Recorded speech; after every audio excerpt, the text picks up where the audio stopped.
All right, a very good evening and welcome to another edition of the Rams Report with head coach Mike Bobo. Time to talk some Colorado State Ram football.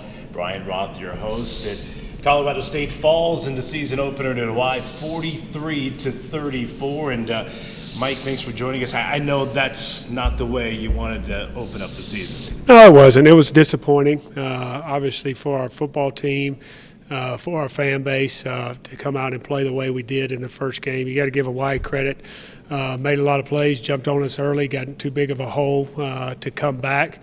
Didn't quit as a football team, something that we always pride ourselves that we're not going to quit, but obviously you play to win the game. We wanted to win the game, and we didn't do that. We've addressed some issues, and then we're looking forward to to playing again this week. Yeah, we talked last week about the fact that, listen, there's a lot of unknowns going into season openers. You don't know how certain guys are going to play. You played a lot of young kids on defense, and I know they made their fair share of mistakes in that game. Well, we played a lot of young guys defensively. Started Devin Phillips, a true freshman, Rashard Adry, a true freshman. Quinn Brennan was out there as a true freshman. Taiwan Francis was out there, true freshman. There was another true freshman. I was counting them last night, maybe even 5 or 6 defensively, true freshmen playing at times. And it wasn't just true freshmen making some mistakes. We made mistakes in all areas of the game, defensively, offensively, special teams. All right, so you take a look at some of the numbers from the contest on Saturday night. And one of the unknowns for Hawaii coming in was quarterback. We weren't quite sure who was going to start.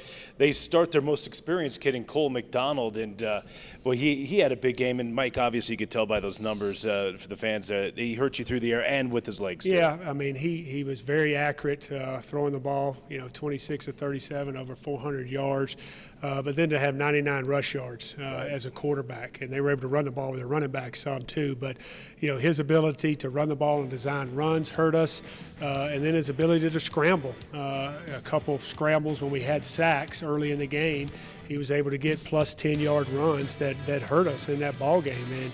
And give them credit that they were able to be balanced, and we got to do a better job of not letting teams be balanced on us like they were the other night. Saturday night, Mike, and you take your opening possession of the game, and you go down the field and score, and then went into a little bit of a lull. How were you guys able to get back on track? Yeah, we went into a lull. We had a turnover. Then we had penalties that just killed drives, that knocked us out of field goal range or knocked us out of scoring range, and really did not get any momentum there until late in the third quarter, I believe, or midway through the third quarter and the whole fourth quarter.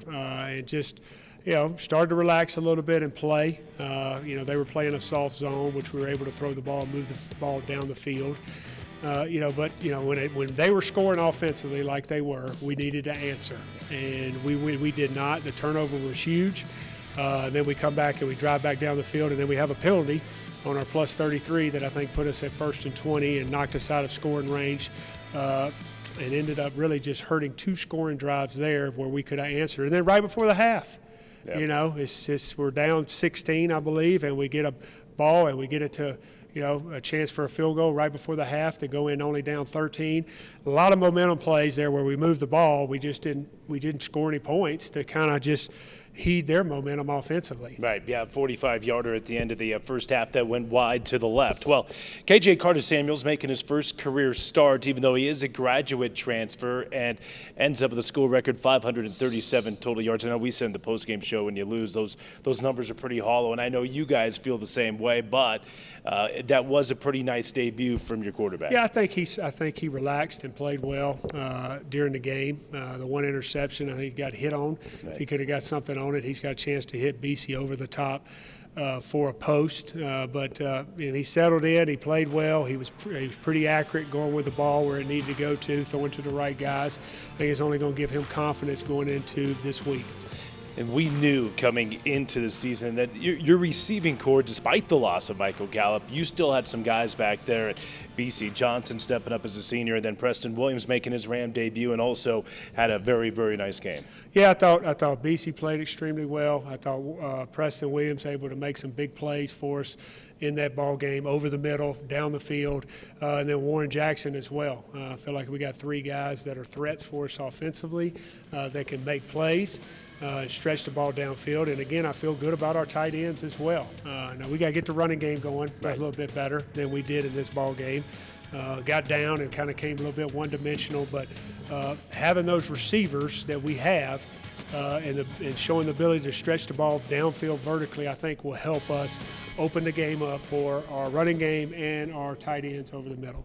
All right, so not the result the Rams were looking for in the season opener, but the good news is you get to kick it off against your rival coming up on Friday night. We'll preview the Rocky Mountain Showdown with Coach Bobo. That comes up next here on the Rams Report.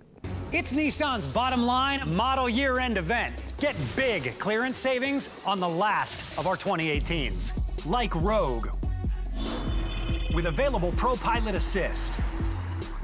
Get a low $199 per month lease on Rogue, or get 0% financing for 60 months on 13 models. But hurry, the Bottom Line and our 2018s are almost gone. Get to Nissan, proud supporter of college athletics. Rams and Buffs have been traveling the world with Semester at Sea since 1963. Semester at Sea Voyagers explore 10 to 13 countries across 4 continents in a once-in-a-lifetime semester. Whether you're a high school student, current undergraduate student, or an adult adventurer, we are now welcoming spring and fall applications. Visit semesteratsea.org to learn more about student and lifelong learner voyages. Best of luck to both teams.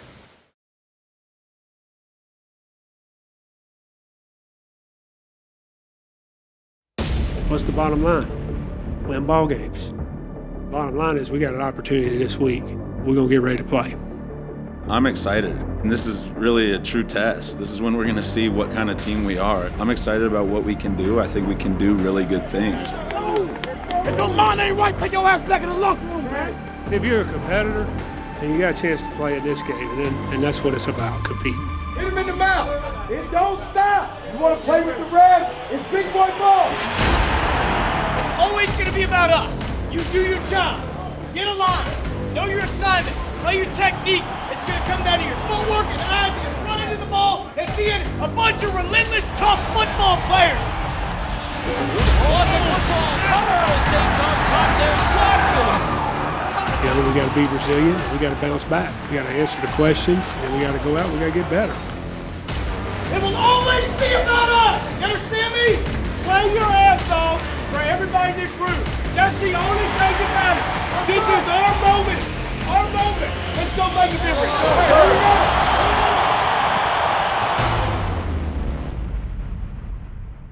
All right, a big game coming up on Friday night, the Rocky Mountain Showdown, Mike. And I know you're very fond of rivalries and your coaching and playing days. And I know when you get the 2 big state schools together, it's always a big game. So it's an outstanding environment, first of all, being able to play it at what's the name of the stadium? Yeah, but it's named Bronco Stadium Bronco Stadium right, at Mile High. Just to play in that atmosphere, 70,000 plus people. Big rivalry game, 2 in-state schools. It's something that we're, extremely looking forward to. Something we look forward to all year. Definitely looking forward to this year. Got an opportunity to play CU, and our guys are excited about it. You guys played well in the fourth quarter against Hawaii on Saturday night. Obviously, you guys came up short. But can you build on that performance, especially from an offensive point of view, from the fourth quarter of the Hawaii game moving into Friday night? Well, I think obviously, you hope you can. You hope there's a lot of improvement from game 1 to game 2. There was some sloppy play in our first game in all 3 phases, and we've got a chance to correct that before this Rocky Mountain Showdown against a very good opponent in CU. And we're going to need to play a lot better to have a chance in this ball game. I think we all know that. I think everybody, you don't need to be, a coach to figure that out. We're going to have to play better, and I think it's a big challenge for us. I think our guys are up to it, coaches and players, and we're excited about it. Yeah, I know you don't have any control over the schedule once we get to this point. Colorado just happens to be the next team on the schedule, but coming off a loss like that, is it good to get a rival here so the guys are right back focused, getting after it for the game? I think it's going to help with the excitement of practice this week.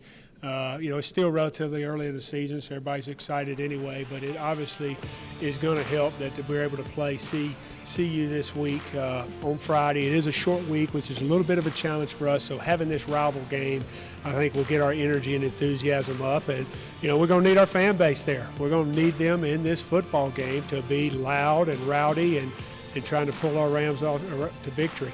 Yep, absolutely. As you look at some of the highlights from last year's game, a 17-3 win for the Colorado Buffaloes. And again, you guys were coming in riding high into that game last year after putting 58 up on a Pac-12 school in Oregon State. And now you're coming off maybe with hopefully a little extra fire in that belly. Yeah, I think we had fire in Right. last year's game as well. I thought we were ready to play. I thought we were motivated. I thought we had an edge about us. Had to have a fight in that game, which you're going to need to do. Anytime it's a rivalry game, you better have fight. And I expect us to have the same this week. All right, well, let's talk a little bit about the team you're playing, Colorado. You look at them offensively, and one of the first things you notice is their quarterback, Steven Montez, had some spot starts 2 years ago, started all season last year, and a guy that I know that can make plays out of the pocket with his legs and arm.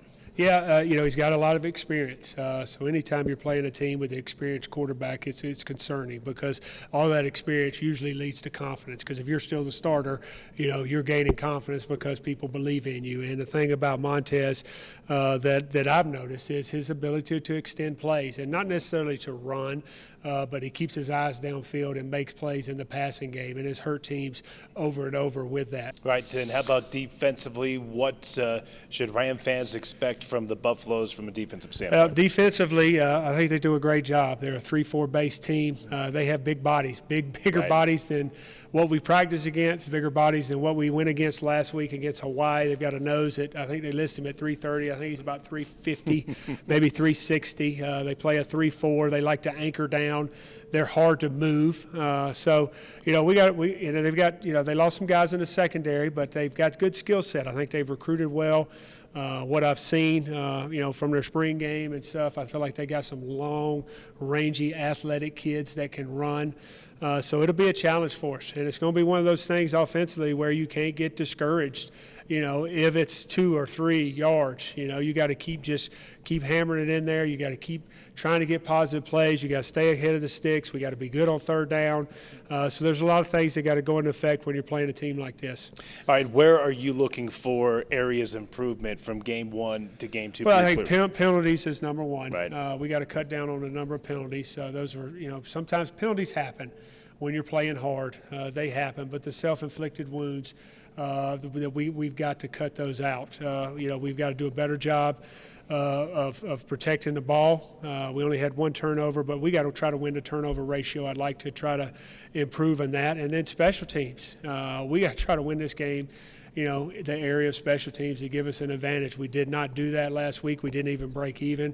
Hawaii won the advantage in special teams when you just look at the hidden yardage and the points on field goals. So we got to do a better job special teams. All right, final thought. I know a lot of folks look at this as CU has not played a game this year. You guys obviously played Saturday night. That could be an advantage for Colorado State. You've knocked that rust off. But on the other side, you guys now, this 2018 version of the Rams is now on tape. It's on tape. They're able to study our tape, which is a little bit of advantage. It's tough when you don't have tape to watch. Obviously, we're watching last year's tape of them.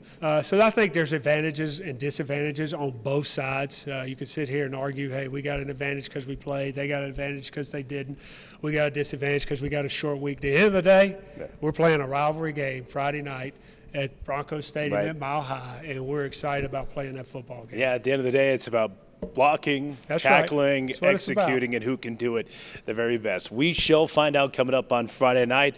Mike, great to see you. Good luck on Friday. Thank you, Brian. All right, that's Mike Bobo. We'll take a timeout. Hey, more to come here tonight on the Rams Report, as we'll be joined by KJ Carter-Samuels, the senior quarterback for Colorado State. Stay with us.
All right, we continue along here on the Rams Report with head coach Mike Bobo. And as you can see, we're now joined by one of the Colorado State players, KJ Carter-Samuels, the senior quarterback for the Rams, joins us on set. KJ, great to see you. And listen, I know the outcome was not the way you wanted it to finish, but did it feel good to finally kind of put on that green and gold and get out there and play? It definitely felt good to get out there and play. It was a great experience and a great atmosphere to just be in front of the fans and, you know, experience what it's going to be like going the rest of the season. So It was an awesome experience, and I'm just happy to build on it as we go. Yeah, how much nerves was there for you in that game? I mean, you guys go right down the field in the opening drive and put it in the end zone. Yeah, I mean, there were some nerves, but really it was more excitement. Sometimes it's hard to figure out whether it's nerves or it's excitement. You know, you just got these butterflies and you're just ready to play. We've been practicing for so long, and you're just excited to get out there. So not so much nerves, just more excitement.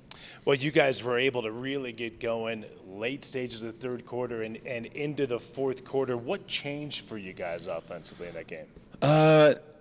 As I said in the other interviews, it really kind of forced our hand. We had to start chucking it down the field a little bit, and we were doing that, and we were having a lot of success at it. You know, I can't tell you how many deep balls we hit, but we could definitely stretch the ball down the field, and we showed that towards the end of the game. And so we'll try and incorporate that maybe a little bit earlier into the game plan next time, but yeah, I think that's kind of what happened. Right. I think one of the plays that I remember in that game was the pass to Preston Williams that makes the catch and ends up breaking 2, 3, 4 tackles. It ends up being a 70-yard gain down to the 5-yard line. To me, it seemed like that was kind of the play that got you guys going. For sure, yeah. He's a special playmaker, and, I mean, you saw after he caught it, he was just angry. He just wanted to do anything he could to get in the end zone and was trying to and almost did, even bouncing off of 4 guys. So it was awesome, and I'm just excited about getting the ball to him more.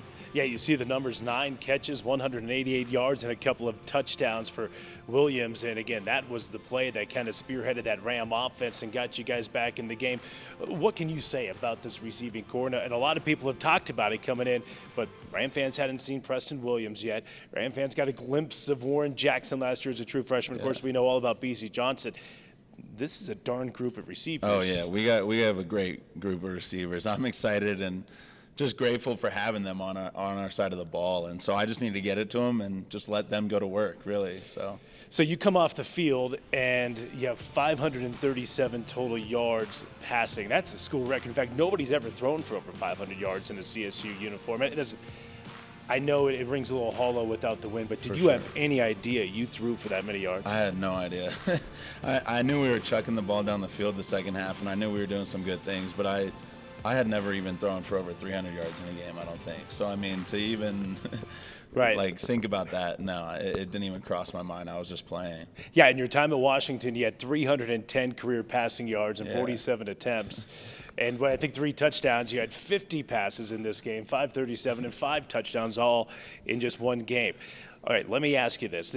When you guys got it going in the second half, can you build on that? I mean, again, you didn't get the win, but can you build on that success and use it towards Friday night? Yes, we can for sure build on that. I think offensively we're definitely confident. I mean, we did some great things at the end of the game, and we just need to start a little bit faster. Yeah. That's all it is, and I think if we do, we can really scare some teams in this league and this team coming up on Friday. Yep, it should be a fun one Friday night, the Rocky Mountain Showdown from Mile High in Denver. We'll talk to the Rams starting quarterback about that game and more coming up next here on the Rams Report. It's Nissan's bottom line model year-end event. Get big clearance savings on the last of our 2018s, like Rogue. With available Pro Pilot Assist. Get a low $199 per month lease on Rogue, or get 0% financing for 60 months on 13 models. But hurry, the bottom line and our 2018s are almost gone. Get to Nissan, proud supporter of college athletics.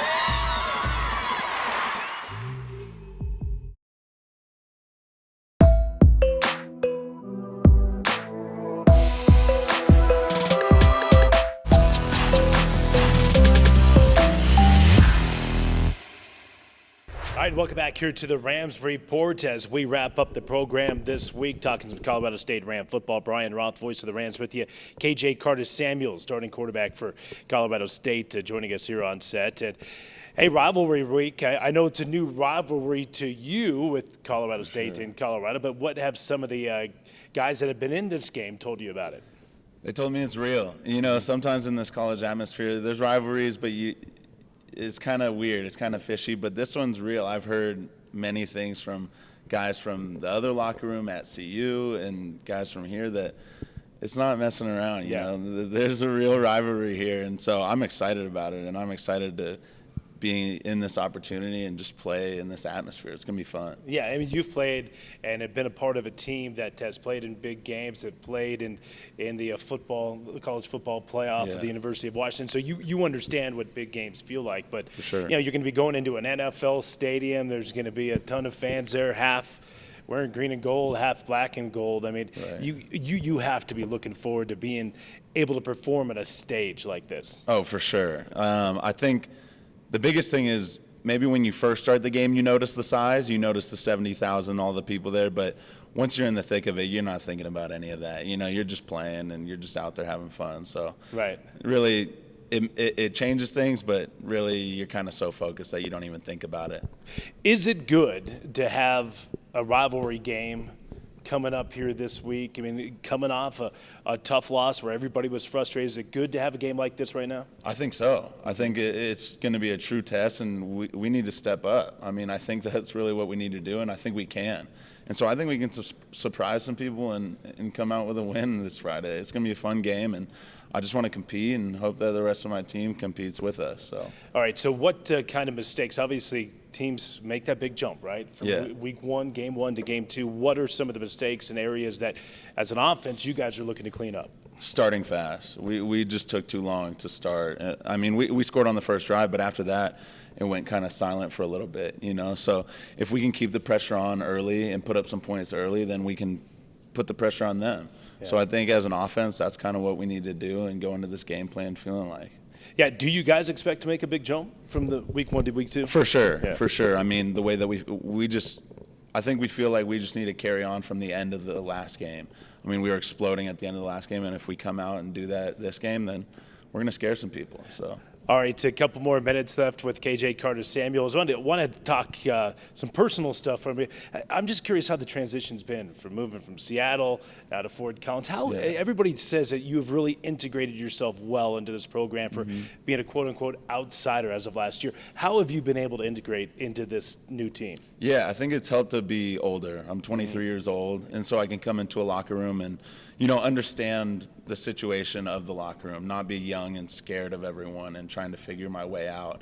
I'm older, and so I can approach these guys as a real man and like really just talk to them and create relationships quickly. I've made so many friendships on this team already, and I've only been here for 3 months. Right. So I think just age is really the biggest change in this whole experience, and they've been really open with me, so it's been awesome to just create those relationships quickly. Yeah, and of course, little football in the family background. Your older brother, Austin Carter-Samuels, Ram fans know him from a little bit of time there at the University of Wyoming. And then your sister's a volleyball player down at Colorado. Who is she rooting for on Friday night? I hope she's rooting for me. She tells me, but she could be secretly rooting for the. I think it's a little back and forth, but I think at the end of the day, family wins, and I think she's rooting for me. So. All right. Well, KJ, listen, it was great to watch you sling the ball around the yard here at Canvas Stadium on Saturday. Best of luck coming up on Friday and the rest of the season. Thank you so much. All right, KJ Carter-Samuel, starting quarterback for the Colorado State Rams. That's going to do it. Thank you to Mike Bobo for joining us in the program as well. For everybody, I'm Brian Roth, and thanks for watching the Rams Report. I said I'm proud to be a CSU Ram. I said I'm proud to be a CSU Ram. I said I'm proud to be a CSU Ram. Because I'm proud to be a CSU Ram. And I'm proud to be a CSU Ram. I said I'm proud to be a CSU Ram. Oh yes, I'm proud to be a CSU Ram. I said I'm proud.